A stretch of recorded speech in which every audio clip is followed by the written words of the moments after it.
조금 전에 헌금 기도를 했었던 것처럼 하나님이 주시는 복을, 우리가 비록 하나님 앞에 복을 주십시오라고 하는 그러한 삶을 살지는 못했다 한다 할지라도 우리 하나님이 우리를 긍휼히만 여겨주셔서 여러분의 가정과 삶 가운데 우리 하나님이 주시는 복을 가지고 사는 그런 은혜가 있게 되기를 진심으로 주님의 이름으로 축복합니다.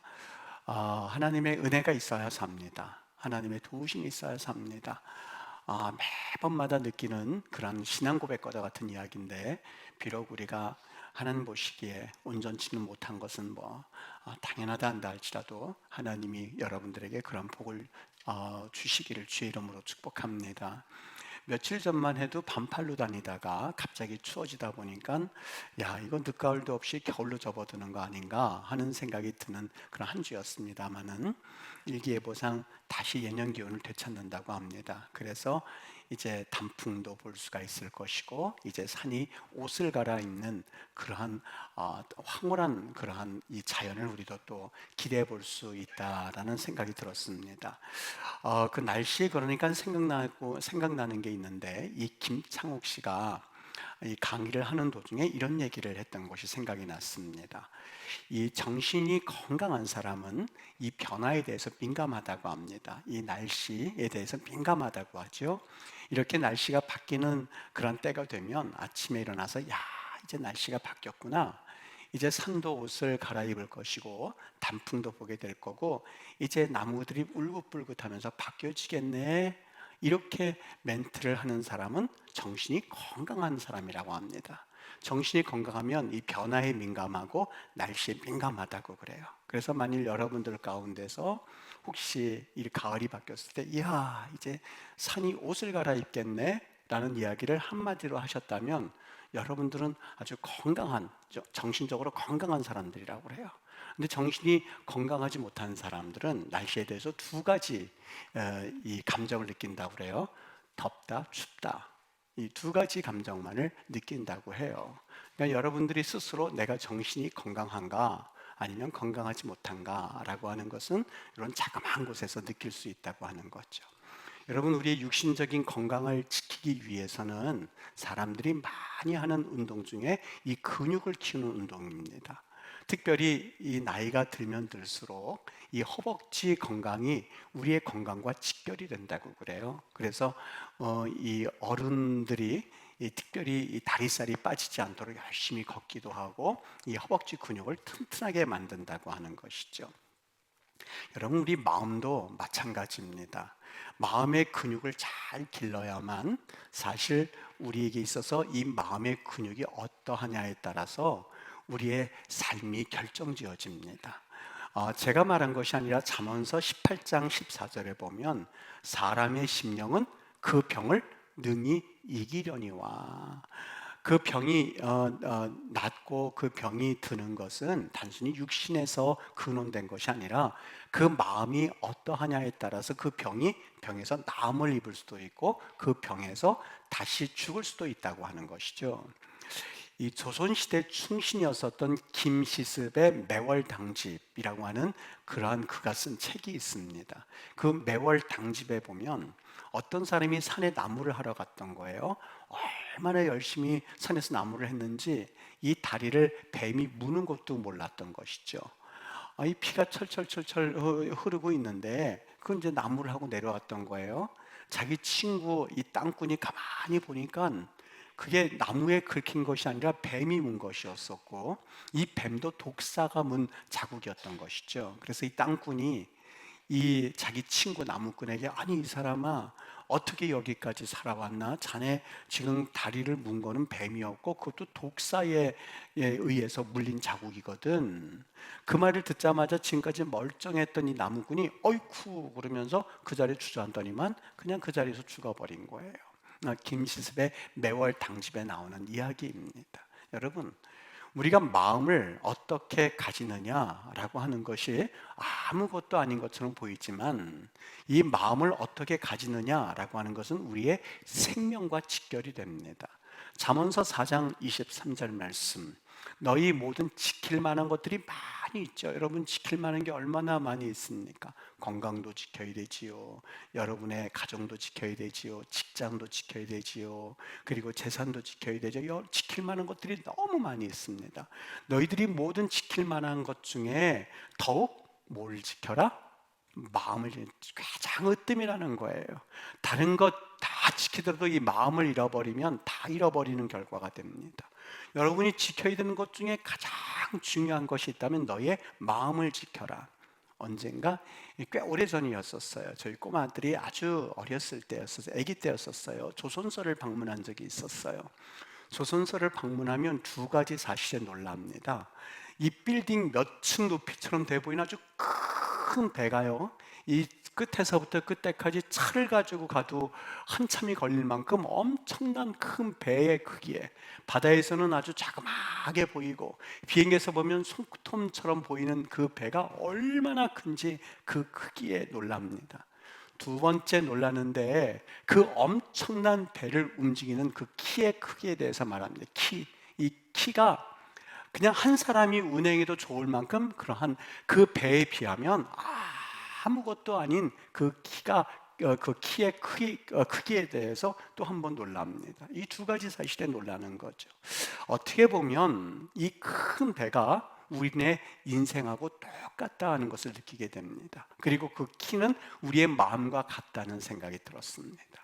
우리 인간의 삶을 움직이는 것이 무엇일까? 그것은 그 사람이 마음을 어떻게 먹느냐라고 하는 데 달려 있다고 하는 것이죠. 여러분들이 어떤 마음을 가지느냐라고 하는 것은 여러분의 내 삶의 방향을 결정짓는 아주 중요한 큰 배의 키와 같습니다. 엄청난 배의 키와 같습니다. 보십시오. 가룟 유다가 이제 예수님을 파는 그러한 아주 악한 사람으로 묘사되고 있습니다만, 가룟 유다 자체가 나쁜 것은 아니었습니다. 어떻게 그가 예수님의 제자가 될 때 처음부터 나는 예수님의 제자가 되어서 예수님을 팔아먹어야지 그런 생각을 했다고 생각을 하시면 절대 그렇지 않습니다. 그는 처음에 예수님께 헌신하고 이제 내가 하나님의 나라를 바라보고 이제 이 나라를 독립시키고 엄청난 원대한 꿈을 가지고 예수님의 제자가 되었을 겁니다. 그런데 그의 마음을 사탄이 노리기 시작했습니다. 요한복음 13장 2절에 보면 마귀가 가룟 유다의 마음에 예수를 팔려는 생각을 넣었다, 이렇게 말합니다. 그의 마음에 너 예수님 팔아야지 라는 생각을 넣었습니다. 그리고 나서 27절에 보니까 사탄이 그 속에 들어갔다라고 말씀을 하고 있습니다. 유다가 그러한 삶의 방향을 결정짓는 것은 가장 먼저 그 마음에 예수를 팔려는 생각이 자리 잡으면서부터 사탄이 그 속에 들어가서 예수님을 배반하고 배반자 유다라는 이름이 아예 지어지게끔 그의 마음부터 사실 멍들기 시작했고 그의 마음부터 상하기 시작했었던 것이죠. 베드로는 예수님이 가장 사랑했던 제자 중에 수제자였습니다. 베드로, 안드레, 요한, 이 사람은 항상 예수님이 어디를 가든지 간에 같이 데리고 다니는 사랑하는 제자였습니다. 그런데 그도 역시 예수님께 책망을 받았는데, 예수님이 십자가에 달려 예루살렘에 올라가신다라는 말씀을 듣고 이 베드로가 예수님께 예수님 그렇게 하지 마십시오 라는 이야기를 예수님께 대해서 말합니다. 당연히 이런 말 할 수 있지 않겠습니까? 내 사랑하는 선생님이 십자가에 달려서 돌아가신다고 하는데 그냥 가만히 있을 사람이 어디 있겠습니까? 모든 제자들도 말은 하지 않았지 이 마음을 품었을 겁니다. 그때 예수님이 말씀합니다. 사탄아, 내 뒤로 물러가라. 너는 나를 넘어지게 하는 자로다. 왜요? 네가 하나님의 일을 생각하지 아니하고 마음에 품지 아니하고 뭐 했다고요? 사람의 일을 마음에 품고 있다고. 네가 마음에 사람의 일만을 품고 있지 하나님의 일은 전혀 품고 있지 않구나. 그러니까 사탄아, 내 뒤로 물러가라 라고 하는 책망을 받았던 겁니다. 아무리 훌륭한 예수님의 제자라 한다 할지라도 그 마음에 어떤 생각을 품느냐라고 하는 것에 따라서 조금 전까지만 해도 수제자가 되었지만 지금은 사탄이라는 이야기를 들을 수밖에 없습니다. 여러분, 어떤 마음을 품느냐 하는 것이 참 중요합니다. 우리 인류에 있어서 가장 가장 큰 타락의 원인이었었던 아담과 하와를 보십시오. 하나님께서는 처음에 그들을 내가 보기에 심히 좋았노라 할 만큼 아주 예수님이, 우리 하나님이 그들을 웅장한 걸작품으로 만드셨거든요. 그런데 사탄이 와서 그 마음에 이상한 것을 심어주기 시작했습니다. 네가 이 선악과를 따먹으면 하나님같이 될 거야 라는 마음을 품게 함으로써 인류를 타락하는 원인이 바로 아담과 하와에서 시작이 되었던 것이죠. 예수님이 시험을 당하실 때에도 이 사탄은 예수님을 육신적으로 공격한 것이 아니었습니다. 그 마음 가운데 하나님에 대해서 하나님처럼 되고자 하는 그 마음을 그에게 심어주는 것이 사탄의 목적이었거든요. 돌을 떡으로 만들어 먹어라, 성전 꼭대기에서 뛰어내려라, 이 모든 천하만국의 영광을 내게 줄 거다. 그렇게 함으로써 그 마음이 교만하게끔 만들게 하고자 하기 위한 그 사탄의 전략에 예수님은 넘어가지 않았던 것이죠. 여러분, 마귀가 우리에게 역사할 때에 우리 조상들도 보면 참 지혜가 있습니다. 호랑이에게 물려가도 정신만 차리면 산다라는 이야기를 통해서 정신 똑바로 살라고 우리에게 교훈해 주었거든요. 성경도 우리에게 있어서 복음의 메시지, 복음의 언어를 가지고 우리에게 말씀합니다. 정신을 똑바로 차리고 살아야만 합니다. 별의별 악한 생각과 유혹을 이 마귀들은 우리에게 불어넣어 주거든요. 우리가 생각하기도 끔찍할 만큼 우리는 마음 가운데 아주 추악한 생각으로 가득 차 있는 사람들입니다. 갈라디아서 5장 19절에 보면 어떤 생각을 품고 있는지 우리에게 하나하나 말씀하고 있는데, 음행과 그 마음 가운데는 더러운 것과 호색, 남자가 여자를 찾는 마음을 호색이라고 하지만 어디 남자만 그렇겠습니까? 여자도 동일하게 이런 호색이 있고, 우상 숭배가 있고, 주술, 내게 불행을 막아달라고 연불 외우는 것처럼 하고 있지만 사실 예수님이 없이, 예수님을 인격적으로 만남이 없이 그저 하나님 나를 좀 구원해 주, 나를 좀 부자 되게 해주세요, 주님 나를 좀 승진시켜 주세요, 주님 나를 좀 보호해 주세요, 그저 주술 외우는 것처럼 하나님과의 인격적인 관계가 없이 하는 것도 역시 어떻게 보면 또 하나의 주술이거든요. 원수를 맺고 분쟁하고 시기하고 분내고, 우리끼리 해, 우리끼리 하면 돼, 당짓고 분열시키고 이단과 투기하고 술 취하고 방탕하고 이런 모든 것들 뿐이겠습니까? 때로는 죽고 싶은 생각 나지요, 또 죽이고 싶은 생각이 나지요, 슬픈 생각 나지요, 우울증이 있지요, 집 나가고 싶은 생각들이 있지요. 여러분 한번 생각해 보십시오. 우리가 육신을 하나님께서 이렇게 아름답게 만들어 주시고 마음을 드러내지 않도록 하나님께서 마음을 닫아 주셔서 망정이지, 마음 가운데 마치 그 네온사인, 그 글자 쭉 나오는 거 있죠? 마음에 어떤 생각을 품고 있는지 육신에 쭉 써진다고 생각해 보십시오. 다른 사람 박수 쳐주면 마음에 쭉 써지기를, 자기만 잘하나 나도 할 수 있는데 지금 왜 저 사람을 높이고 있는 거지, 쭉 써져 있다고 생각해 보십시오. 아마 부끄러워서 그거 보이고 싶지 않아서 아주 몸부림을 할 겁니다. 추악한 생각들, 그 생각이 가득 차 있다고 하는 거예요. 갈라디아서 5장 21절은 이러한 사람들에서 딱 한마디로 정의를 내주는데, 이런 사람들은, 이런 일을 하는 자들은 결코 하나님의 나라를 유업으로 받지 못할 것이다, 천국에 가지 못할 것이다 라고 말씀을 합니다.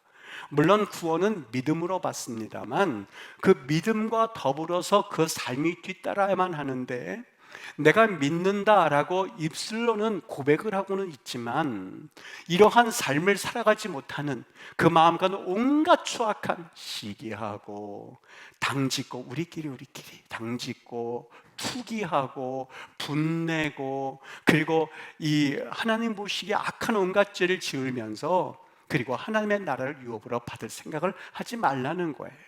여러분 지금 예배를 드리고 있지만 지금 이 시간에도 그저 마음 생각에 부글부글 끓고, 그 마음이 하나님이 주시는 마음이 아닌 세상이 가져다주는 마음으로 가득 차 있는데, 여러분 그 사람이 어떻게 하나님 나라를 유업으로 받을 수 있다고 감히 생각을 합니까? 그 말씀을 하고 있는 거예요. 여러분 생각을 내버려 두면 큰일 납니다. 마귀가 주는 생각을 마음에 품으면 사실 우리는 예상치 못한 무서운 결과를 마지막 날이 급히 올 때, 도둑처럼 올 때 우리는 그 날에 우리는 파멸되고야 말 겁니다. 유업으로 받지 못한다. 어떻게 보면 너무나 당연한 말씀이라는 것을 알 수 있습니다. 내 마음을 성령이 아닌 마귀에게 빼앗겼는데 어떻게 하나님의 나라를 유업으로 받을 수 있겠습니까? 분명히 이사야 57장 15절에는 하나님이 주소가 두 개가 있습니다. 하나는 이사야 50장 15절에 보면 높고 거룩한 곳이 있고, 또 하나 하나님이 거하신 장소 첫 번째 높고 거룩한 곳이지만 두 번째는 하나님이 상한 심령 가운데 거하신다라고 말씀을 하고 있습니다. 우리 심령 가운데 거하시는데 그 심령이 상하고 하나님 앞에 깨어져서 낱낱이 주님 앞에 가까이 가고자 하는 그런 가난한 심령이 아닌 추악하고 더러운 심령, 이미 성령이 다 떠난 상태에서 어떻게 우리가 하나님의 나라를 기대할 수 있단 말입니까? 구약에 보면 예레미야 선지자가 있습니다. 눈물의 선지자거든요. 하나님께서 그에게 은혜를 주셔서 그 심령을 볼 수 있는 그러한 영적 눈을 열어주셨어요. 그런데 얼마나 그가 마음이 아팠는지 계속해서 눈물만 흘리는 그런 눈물의 선지자가 예레미야였었어요. 근데 그 예레미야 선지자가 예언서를 썼는데 그 이름이 예레미야입니다. 근데 여러분, 예레미야를 가만히 보십시오. 마음이라고 표현된 용어가 몇 번이나 나오냐면 70번 이상씩 나옵니다. 한 장에 한 번이나 두 번씩은 계속해서 그 마음이란 용어가 나왔다는 겁니다. 다시 말하면 마음이야말로 하나님께서 집중하는 하나님의 관심사였음을 그는 꿰뚫어 보았던 것이죠. 이스라엘 백성들의 마음을 살펴보았는데 그들의 실상이 낱낱이 드러나기 시작했습니다. 그 당시만 해도 유다에는 그 성전 예배가 이제는 자리가 굳어져서 얼마나 철저하게 성전 예배가 드려졌는지 모릅니다. 제사를 드리는 방법과 그리고 양을 잡는 방법과 그들이 하나님 앞에 예물 드리는 그 모든 것들이 철저하게 정례화되었고 규칙이 되어졌고 철저하게 준수되어졌던 때였습니다. 누가 보더라도 정말 완벽한 제사였습니다. 그런데 하나님이 예레미야의 눈을 열어주셨을 때에 그가 본 것은 전혀 달랐습니다. 모든 제사가 하나님께 온전히 드려졌지만 그들의 마음이 완악해졌고 하나님이 들려주신 예언의 말씀에 둔감해졌었던 겁니다. 그리고 그는 선포합니다. 예레미야 16장 12절, 너희가 너희 조상들보다, 제사 드리지 못했던 너희 조상들보다 악을 행하였도다. 너희 각기 악한 마음의 완악함을 따라 행하고 나에게는 순종도 하지 않았다. 이걸 보기 시작했던 거예요. 겉모습만 따지자면 예배했죠. 겉모습만 따지면 주일 꼭꼭 지켰죠. 겉모습만 따지면 신앙생활 잘하는 것 같죠. 복잡하고 까다로운 정결 예식을 잘 따라서 누가 보기에도 성실하게 수행하는 것을 보면서 그들은 나 하나님을 이 정도면 잘 섬기는, 이 정도면 됐지, 이렇게 생각을 하고 있었어요. 그런데 그들이 정한 그런 예식, 그런 정결케 하는 작업은 하나님 앞에서 어떤 마음 자세를 가져야만 하는가에 대한 것을 상징적으로 보여주는 예식에 불과하다는 것을 그들은 전혀 깨닫지 못했어요. 신약성경 당시에 오늘 본문에 보면 예수님이 바리새인들을 그저 막 책망하셨어요. 그래도 바리새인들 하면 종교인들이거든요. 나름대로 신앙생활, 그래도 일반 안 믿는 사람들보다는 좀 낫다고 생각하는 그런 부류의 사람들 아니겠습니까? 근데 예수님이 그 사람들을 그토록 책망을 하시는 거예요. 제자들이 보기에 좀 뭐했는지 예수님께 왜 그렇게 책망하시냐고 예수님께 물었습니다. 그때 예수님이, 얘들아, 나는 그들이 육신의 할례를 행했는지 안 했는지 난 거기에 관심이 없어. 레위기 11장에 따라서 그들이 부정한 음식을 먹는지 아니면 정결한 음식을 먹는지 난 거기에 관심이 없어. 그들이 때에 따라서 금식을 하고 하나님 앞에 기도하는지 안 하는지 난 거기에 관심이 없어. 안식일을 지키는지 아니면 안식일을 범하는지 난 거기에 관심이 있지를 않아. 그들은 나름대로 신앙인으로서 독실하게 신앙생활을 하고 있다고는 하지만 그들이 존경을 받는 사람들인지 사람들에게 손가락질을 받는지 그것도 기준이 될 수가 없어. 그것은 그들을 깨끗하게 할 수 있는 게 아니거든. 왜? 입으로 무엇이 들어가든, 정결한 음식이 들어가든 그리고 부정한 음식이 들어가든 다 뒤로 나오기 때문에 그것은 그들과 아무런 영향이 없어. 다만 그들 마음속에 나오는 추악한 것들, 그것들이 그 사람들을 더럽게 하는 것이거든. 겉으로는 하나님을 잘 섬기는 것 같지만 마음으로는 하나님을 모르는 이방인들보다 더해. 더하면 더했지 덜하지 않거든. 예레미야가 그걸 봤던 거예요. 너희 백성은 배반하며 너희 백성은 반역하는 마음이 있어서, 여기 배반이란 말은 하나님께 반항한다는 거예요. 하나님 내가 뭐요? 반역한다고 하는 말은 하나님 격동시킨다는 거예요. 우리 혹시 이런 분들이 있습니까? 아무것도 주는 건 없는데 저 사람이 말만 하면 막 내 마음이 뒤집어지는 거 경험해 보셨습니까? 바로 그 단어예요. 그냥 내 존재 자체가 하나님을 막 격동시키는 거예요. 예배 뜰만 밟고 오는 거예요. 무수한 재물을 가지고 하나님께 예물을 드리지만 그들의 마음은 하나님이 없는 거예요. 그냥 형식이에요. 예배 이 제사에 와서 드리라고 그러니까 그 제단불에 피를 바르고 가지고 온 가축 드리고 그리고 기도하라고 그러니 그냥 그 기도문 외우고 그리고 돌아가는 거. 그게 그들의 모습이었었어요. 하나님을 격동시킨다는 거예요. 식사하기 전에 그들이 손을 씻는 것, 그렇게 함으로써 나는 거룩합니다 하는 상징이었었는데 예수님이 이것을 보시면서 오늘 19절 말씀, 그들을 더럽히는 것은 마음에서 나오는 것인데 그 마음은 뭐예요? 악한 생각들. 두고 보자. 악한 생각. 살인. 내가 직접 죽이지 않았던 형제를 낙하라 하는 자는 에이 저 바보 같은 놈 하는 자는 이미 살인한 거예요. 간음. 마음의 음욕을 품는 자마다 아 참 저 여자 멋있네, 저 남자 멋있네 하는 자마다 도둑질, 거짓 증언이요. 마치 사실이 아닌데 사실인 것처럼 말하는 거짓 증언이라고 말해요. 비방. 저 사람에 대해서 남을 비웃고 헐뜯고 지만 자라나 지만 사는 건가? 라고 하는 것, 그것이 그 사람을 더럽게 만든다는 것을 예수님께서 제자들에게, 왜 그렇게 바리새인들을 주님 책망하시는 겁니까? 나는 그들이 행하는 행위에 대해서는 관심이 없거든.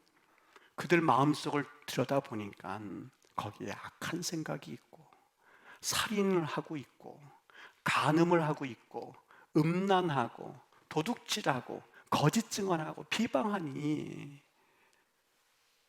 그 얘기를 하고 계셨던 겁니다. 그런데도 그들은 그런 모습을 전혀 개의치 아니하고 그저 예배만 드리고 그저 제사만 드리고 그저 그들이 무엇을 먹는지 손을 씻는 것 정결 규정만 하면 이제는 됐다, 내가 천국 갈 수 있다라고 생각하는 것을 예수님이 책망을 하셨던 거예요. 이게 바로 예레미야가 눈물을 흘렸던 이유이기도 했습니다. 하나님은 마음을 살피시는 하나님인데 하나님을 마음속으로는 떠나고 하나님이 전혀 없는데도 마치 하나님이 있다고 착각하고 살아가는 그 모습이 역겨웠던 거예요. 다윗이 이 밧세바와 더불어서 엄청난 죄를 지은 뒤에요, 사람들이 다윗 왕이시 얼른 일어나셔서 제사도 드리시고 이제 좀 왕으로서 이 번제를 드리시면 하나님 받으시지 않습니까? 제사 드리시지요. 얼른 일어나세요. 얼른 일어나셔 했었을 때에 그가 시편 51편에서 이런 고백을 합니다. 16절인데요. 주께서는 제사를 기뻐하지 아니하시나니. 이게 무슨 말이에요? 우리에게 제사를 주셨는데 제사를 기뻐하지 아니한다는 거예요. 제사를 기뻐하지 아니하시니, 그렇지 않으면 제사를 기뻐했다면 내가 드렸을 것이다. 주는 번제를 기뻐하지 아니하실 거다. 주님이 정말 하나님이 제사를 기뻐한다면 내가 왕으로서 1000마리 10,000마리 못 드릴 게 뭐가 있어? 나는 제사를 다 드렸을 거야. 그런데 지금 이 시간에는 우리 하나님은 제사를 기뻐하는 게 아니거든. 그 듣는 신하들이 깜짝 놀랐어요. 아니 왕이 어떻게 이러한 불경건한 말씀을 하실까? 제사를 기뻐하지 않는다니.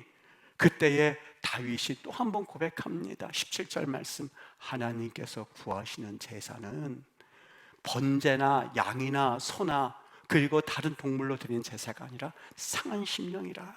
하나님이여 상하고 통회하는 마음을 주께서 멸시하지 않을 겁니다. 하나님, 저 처절하게 회개하는 내 마음을 내가 번제로서 드리오니 이걸 받아주세요 라고 그는 하나님 앞에 시편에서 고백하고 있었던 겁니다. 예수님도 그래서 복 있는 사람은 심령이 가난한 자니 저희가 천국을 볼 것이요 라고 말씀하셨던 것이죠. 이번 금요일 날 이 새벽 기도 끝나고 불이 캄캄하게 탁 꺼지니까 여기서 의자가 있는 줄 알고 앉았다가 얼마나 크게 넘어졌는지 허리를 못 쓰겠는 거예요. 그래서 그 즉시로 한의원을 갔어요. 얼마나 아픈지 견디지 못하겠는 거예요. 앉지도 못하고 쓰지도 못하고 과당하고 넘어졌어요.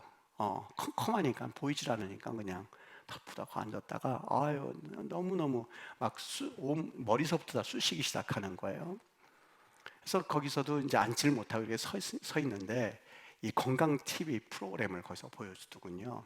근데 이름은 잘 모르겠는데 얼굴이 좀 익숙한 사람들 와서 그거 하는데 그 건강 프로그램에 뭐가 나오냐면 여러분 이 피가 흐르는 길이 있습니다. 길이 있는데 이 피가 심장으로부터 머리까지 흐르는데 이 길을 일컬어서 경동맥이라고 말해요. 경동맥. 근데 이 경동맥이 이게 혈관 크기가 있는데 그 출연자들을 이 초음파로 해서 그걸 보여주는데 경동맥이 굵느냐 아니면 경동맥이 짧으냐에 따라서 피가 잘 흐르냐 안 흐르냐가 결정되기 때문에 몇 세까지는 몇 미리, 1미리 이상에서 탁탁탁 걸쳐 해주는데 이거는 그 초음파를 갖다 대야만 그게 보여지는 거더만요. 한 번씩 해보시면 좋겠어요. 그런데 거기에서 그 의사가 뭐라고 그러냐면 이거는 직접 병원에 가서 해야 되지만 아주 손쉽게 피가 잘 흐르고 있는지 흐르고 있지 않는지를 체크할 수 있는 방법이 있습니다. 다들 그게 뭐냐고 그래요. 여기서 다들 주목하지 않고 있다 그 얘기를 하니까 모든 환자들이 다 그것만 보는 거예요. 저도 마찬가지 그거 봤죠. 어떻게 하냐면 여러분 보세요. 여기 목이 있지 않습니까? 목이요? 목젖이 있죠? 목젖 만져보세요. 여성들은 없습니다. 참 목젖 없는데 여기에서 좌측으로 하든 우측으로 하든 3cm 요만큼이요. 여기를 이렇게 꽉 눌러 보십시오. 말하지 말고. 그러면 톡톡 튀는 거 느껴집니까? 이렇게 되시면 모기를 이렇게 드셔야죠. 이렇게 하면 되나요? 그럼 여기 이렇게 만져지는 거 톡톡 튀는 거 느껴지세요? 여기에서 3cm 여기 느껴지세요? 거기 제가 30초를 재드릴 테니까 그걸 지금부터 한번 카운트 해보세요. 한번 재주세요. 여기 이렇게 재보세요. 30초만 잴게요. 시작.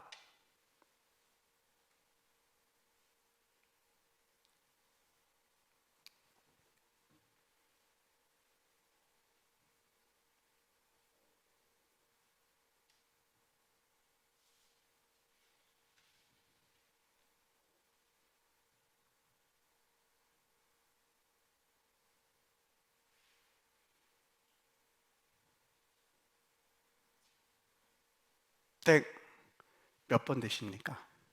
30번 이하인 분 있으세요? 30번 이하? 권사님 꼭 병원 가세요.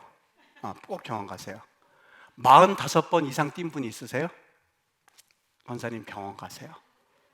꼭 그게 30번에서 45번이 정상이고 그 이하나 그 이상은 지금 뭔가 혈관이 이상이 생겼기 때문에 빨리 병원을 오라고 거기서 그러시더라고요. 그걸 보고 있는데 모든 환자들이 다 이러고 있어요. 저도 예외가 없이 저도 이러고 있더라고요. 그걸 세고 있는 거예요. 텔레비전에서 30초를 재주고 있었어요. 30에서 45번 이상이나 이하면 얼른 병원을 오십시오. 그리고 이제 그 혈관 굵기나 그런 거를 재서 한다는 거예요. 여러분, 이걸 보면서 그때 성령님이 뭐라고 말씀해 주셨냐면 가슴에서부터 머리까지 흐르는데 그 피가 흐르는 길이 있는 것처럼 우리 마음이 다니는 길이 있습니다. 하나님을 만나는 길이 있는데 만약에 경동맥에 그게 뛰지 않으면 혈전이라는 것이 있어서 자꾸 그 때가 끼기 때문에 그걸 보여줬는데 기름덩어리예요. 그게 뛰어가지고 피가 흐르는 것을 자꾸 막기 때문에 뇌경색으로 이어질 수 있다는 거예요. 뇌경색으로. 우리 영적인 하나님을 만나는 그 길에 때가 끼는데 그 경동맥, 영적 경동맥을 체크할 수 있는 방법이 하나가 있는데 그게 바로 예배하고 기도예요. 예배를 드리면서 하나님을 만나야 하는 이 시간, 그리고 하나님을 경험하는 이 시간이 왠지 따분하고, 기도하십시다 그러면 난 기도할 제목이 없어서 5분 기도하면 할 게 없는데요 한다든지, 모든 일이 다 평탄하게 되어서 굳이 하나님께 매달리지 않아도 모든 일이 순서 절차 있게 잘 진행되고 있다고 생각되어 주십니까? 그렇다면 영적 경동맥이 지금 덜 뛰고 있기 때문에 그래요. 예배를 드리면서 나 지금 빨리 가야 지금 예배 드릴 시간이 아닌데 가서 사업장 봐야 되고, 그리고 내 자녀들 지금 빨리 가서 도와줘야 되고, 일을 성사시켜야 되고, 이거 방수치고 찬양할 때 기도한다고 되나? 마음이 조급하고 예배 드리면서 온 과거 미래를 다 돌아다니고 누구한테 가서 어떻게 해야 되고 또 어떤 일을 어떻게 해야 되고 머리가 팍팍팍팍 돌아가는 분들이 있죠. 경동맥, 영적 경동맥이 45번 이상으로 뛰는 분들이 너무 빨라졌기 때문에 그래요. 하나님과 내가 소통을 해야만 하는데 이런 영적인 혈전들이 막 끼다 보니까 하나님을 만나지 못한 채 그 길이 막혀져 있는 거예요. 여러분, 자연에 가면은요, 이 산들을 보면서 자연을 보면서 호흡하면서 자연 치유가 되거든요. 그거는 그 마음이 그 환경 때문에 거기에 있기 때문에 그 마음이 여유가 생기는 거랍니다. 우리 하나님을 만나야 하는 이 중차대한 예배 시간에도 하나님을 만나지 못한 채, 또 하나님을 경험하지 못한 채, 그리고 이 자리에 있지 못한 채 정신이 자꾸 다른 데로 가서 있다면 그 혈전에 교만이 꼈기 때문에 그렇습니다. 세상 욕심과 자랑이 껴서 영적인 교통이 이루어지지 않기 때문에 그렇습니다. 마음에도 길이 있는 법이거든요. 마음의 길이 자연스럽게 예배 드릴 수 있도록, 찬양할 수 있도록, 하나님 만들 수 있도록 그 길을 잘 닦아놔야만 합니다. 그래서 이 마음이 참 중요합니다. 그 마음의 길에 우리 인간의 교만함과 그리고 영적으로 하나님 앞에서 죄라고 생각되는 일이 잔뜩 껴서 피가 흐르지 못하고 영적인 피가 흐르지 못한 채 생명이 죽어있는 그런 영혼이라면, 여러분, 암을 가진 어느 목사님이요, 동고골하세요. 같이 눈물을 흘렸어요. 내가 중요한 것이 뭔지도 모른 채 그냥 달려왔다. 그 말에 그냥 가슴이 콕 매겨지는 거예요. 여러분, 암덩어리는요, 육신에서 그것이 느껴질 때는 이미 늦어요. 그 안에서 자라고 있는데도 그때는 몰라요. 저희 아버지도 암으로 돌아가셨거든요. 그 안에서 자라고 있을 때는 몰라요. 그냥 식사하세요. 근데 그게 느껴질 때는 이미 너무 손을 쓸 수 없을 만큼 늦어지는 게 암의 모습이에요. 지금 예배 드릴 때도 감격이 없고, 기도할 때도 기도 제목이 없어도 그냥 일이 잘 흘러간다고요? 그 영혼 가운데 암이 껴서 이제부터 그 암이 자라기 시작해서 그 암덩어리가 커져서 이제는 손 쓸 수 없을 때는, 그때는 사실 희망이 없어질 수도 있는 아주 중요한 시간에 달할지도 모릅니다. 마음의 길을 얼른 내셔야 됩니다. 예배하면 행복하고 기도해야 산다라고 하는 그런 마음을 가지고, 그리고 하나님 앞에 새벽 예배 나오고 수요 예배, 금요 기도해서 하나님 나 좀 살려달라고, 나 하나님 앞에 기도해야만 살겠다고, 나 기도하지 않으면 정말 내 인생 아무런 의미 없이 흘러간다고, 하나님 나 좀 살려달라고 그 경종을 울리면서 그 마음의 길을 내셔야만 합니다. 마음의 길을 내야만 합니다. 그 위대한 의사 되시는 예수님 앞에, 하나님, 내가 수술 때 누웠습니다. 꽉 막혀서, 스탠스라고 그러나요? 이 막혔으면 집어넣어서 이걸 확장시키면 그때서 피가 흐르는 것처럼 내 영혼이 숨을 쉴 수 있도록 길을 내셔야만 합니다. 에스겔서 36장은 말합니다. 맑은 물을 너희에게 뿌려서 너희로 정결하게 하되 너희 모든 더러운 곳에서와 우상 숭배에서 너희를 정결하게 할 것이다. 또 새 영을 너희 속에 두어서 새 마음을 너희에게 준다. 그것은 살게 하시겠다고는 하나님의 축복이거든요. 너희 육신에서 굳은 마음을 제거해 버리십시오. 강팍한 마음들 제거해 버리십시오. 그리고 부드러운 마음을 줄 것이다 라고 우리 하나님이 에스겔 선자를 통해서 지금 이제 죽어가는 저 유다 백성들을 향해서 주님이 회복하기 위해서는 새 마음, 부드러운 마음을 주시겠다라고 예언을 하고 있었던 것이죠. 오늘 이 주님이 우리에게 주시고자 하시는 이 마음의 길을 여러분 받으실 수 있게 되기를 바라요. 하나님이 기회를 주실 때 하나님 내게 길을 주세요. 받기를 원합니다. 내 강팍한 마음 이거 어떻게 깨야 될지 모르겠습니다. 예배를 드려도 감동이 없고, 내가 찬양을 해도 감격이 없고, 기도를 해도 그 기도가 하나님 나라에 상달됐다고 하는 그런 감정이 아무것도 없는 내 마음에 암덩어리가 벌써 퍼지기 시작하였습니다. 우리 하나님 앞에 이렇게 고백하면 하나님께서 길을 열어주시고 우리 주님께서 치유하신 역사가 나타나게 되는 것입니다. 우리 하나님 앞에 이러한 마음의 자세가 준비되었느냐라고 하는 그 질문 앞에 여러분 이 시간 들려오시는 하나님의 음성입니다. 그 질문에 응답해야만 합니다. 하나님, 나 아직 완악한 마음 그냥 놔두세요. 그럼 피가 흐르지 못한 채 그냥 죽어갈 수밖에 없는 나를 우리는 기대할 수밖에 없는데, 그것이 아니라 하나님, 나 이제라도 행복의 길, 은혜의 길, 기도의 응답의 길을 넓혀야만 하겠습니다. 성령님 도와주세요 라고 하면 생명이 교회에 있습니다. 믿으십니까? 여러분, 교회가 참 중요합니다. 생명이 교회에 있습니다. 생명이 교회에 있습니다. 내가 사는 집은 바이러스가 없어야 되거든요. 여기에 온갖 쓰레기 갖다 놓고, 그리고 온갖 질투, 시기, 완악, 분노, 분냄 다 갖다 놓은 상태에서는 여러분 우리가 살아갈 수가 없습니다. 최소한 내가 있는 곳은 환경이 깨끗해야만 하는 것이거든요. 우리 하나님 앞에 입술로 고백하실 수 있게 되기를 바라요. 내가 기도하고 그 이야기를 들음으로써 최소한 성령께서, 예수님이 그러시잖아요. 네가 낫고자 하느냐? 여러분 그거 예수님 모르셨겠어요? 38년이나 병자가 됐는데 말 하나만 하죠? 근데 예수님 네가 낫고자 하느냐? 내가 들어가기를 원하는데 나를 넣어줄 자가 없어서 못 들어갔는데 그 얘기를 예수님께 듣기를 원하셨던 거예요. 우리가 기도하고 여러분의 영혼이 그래 내가 이걸 바라고 있었구나 들을 수 있도록 고백하세요. 교만은 깨야만 합니다. 깨어진 심령 가운데 하나님이 거하신다고 그랬거든요. 심령은 깨어지고 순산히 주님 앞에 다 부드러운 것으로 깨어졌을 때 그때서야 하나님과 나와의 소통이 되어지게 되고 내가 살아나게 되고 내 영적인 피가 흘러서 하나님 앞에 기도하는 응답받는 역사가 일어나고 있거든요. 아니, 나 아무런 문제 없는데, 그게 문제가 아니에요.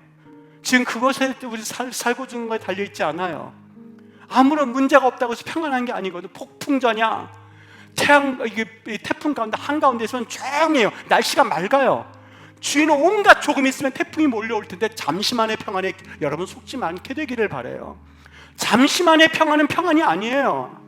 비록 눈보라가 치고 막 비가 내려도 그 바위 안에 들어가 있는 갈매기는 조용하게 평안함을 유지할 수 있거든요. 하나님 품에 오셔야 평안함이 있습니다. 세상이 가져온 잠시만의 평안에 속지 마시고 오늘 이 시간 하나님이 우리에게 들려주시는 그 거룩한 초청 앞에 주님, 나 회복하기 원합니다. 돌아오기를 원합니다. 다시 한번 하나님 내 마음에 길을 내주시기를 원합니다. 기도하면 하나님 도와주실 거예요. 언제요? 하나님의 때에. 어떻게 해요? 하나님의 방법으로 반드시 역사하실 겁니다.